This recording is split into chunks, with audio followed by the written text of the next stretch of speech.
प्यारे बच्चों, हम करने जा रहे हैं compound words activity. Compound words activity में हम क्या करेंगे, क्या होते हैं कंपाउंड वर्ड्स, इसके लिए पहले हम ये लाइनें पढ़ लेते हैं। इसके अंदर से हम समझ सकेंगे कि क्या होता है compound words. When two or more words join together to give a new meaning, it is called compound word। क्या बोल रहा है कि when two or more, जब दो या दो से ज्यादा वर्ड्स यानी शब्द ज्वाइन टुगेदर, ज्वाइन किए जाते हैं।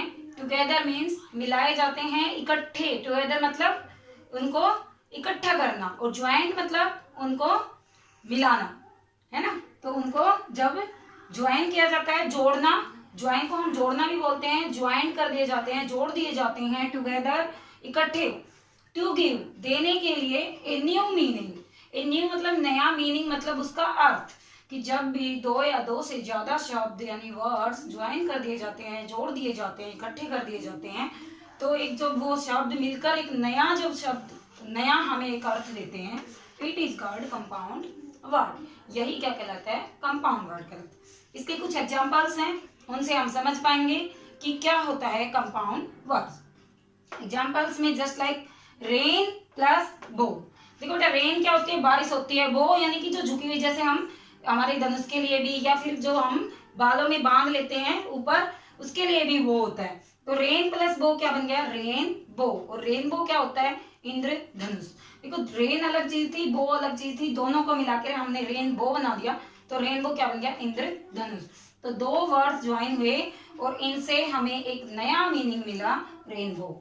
ऐसे ही सन प्लस फ्लावर, सन होता है सूर्य, फ्लावर फूल, और सनफ्लावर एक इकट्ठा, एक हमें नया मीनिंग मिल गया, सनफ्लावर। तो ये sun plus flower, sunflower. Sea plus horse, sea क्या होता है, समुंदर, और हॉर्स, हॉर्स यानी कि घोड़ा।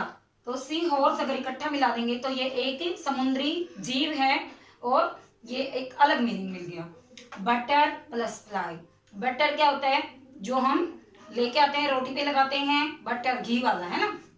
प्लस फ्लाई, फ्लाई क्या होती है बेटा, फ्लाई हम अगर किसी ऑब्जेक्ट के लिए लेते हैं तो जो मक्खी होती है उसके लिए होता है ना। और ये एक तरीके से एक वर्ब भी होती है, लेकिन यहाँ पर हम इसको एक वर्ब मान के, एक वर्ब ना मान के, इसको एक हम फ्लाई को मान के चल रहे हैं कि ये मक्खी के लिए है। तो ये मिला के क्या बन गया, बटरफ्लाई।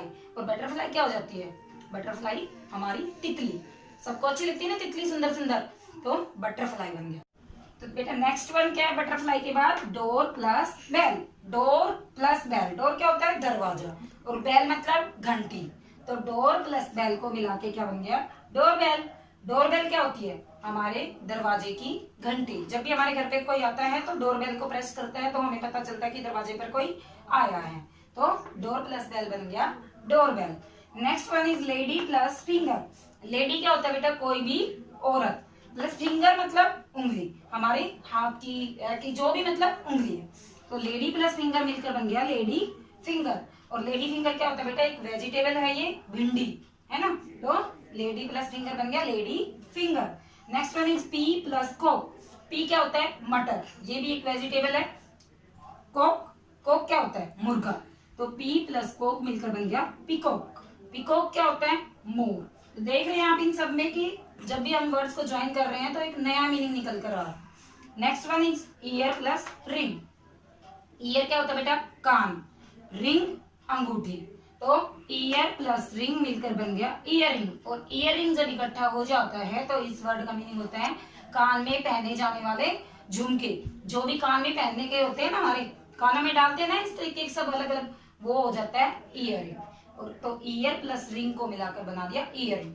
तो इस तरीके से बेटा हमने देखा ये कंपाउंड वर्ड एक्टिविटी के अंदर कि जब भी हम किन्हीं दो वर्ड्स को या टू या मोर वर्ड्स को आपस में ज्वाइन करते हैं तो एक नया मीनिंग निकलता है। इन सब में हमने देखा जैसे rainbow, sunflower, sea horse, butterfly, doorbell, lady finger, peacock and earring. इन सब में हमने दो अलग अलग मीनिंग वाले वर्ड्स को ज्वाइन किया और फिर एक नया मीनिंग वाला वर्ड मिला, हमने गेट किया, है ना। तो आपने भी ऐसे ही कंपाउंड वर्ड्स को ढूंढना है और पता करना है कि किन किन वर्ड्स को आप ज्वाइन करके एक नया वर्ड बना सकते हैं। ओके।